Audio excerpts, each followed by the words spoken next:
வணக்கம் துலா ராசி நண்பர்களே. புரட்டாசி மாத கிரக நிலைகளை ஆராய்ந்து பார்க்கும் பொழுது மாத தொடக்கத்தில் உங்கள் ராசிநாதன் சுக்கிரன் விரயஸ்தானத்தில் சஞ்சரிக்கிறார். எனவே இந்த மாதம் விரயங்கள் கொஞ்சம் கூடுதலாகவே இருக்கும்.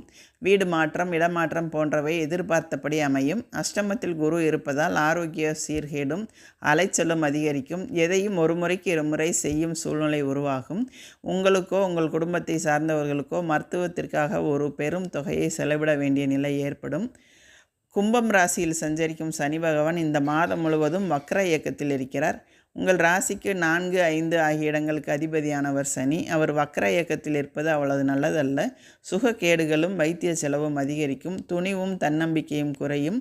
எந்த காரியத்தையும் எடுத்தோம் முடித்தோம் என்று செய்ய இயலாது. கடின உழைப்புக்கு பிறகே காரியங்களில் வெற்றி கிடைக்கும்.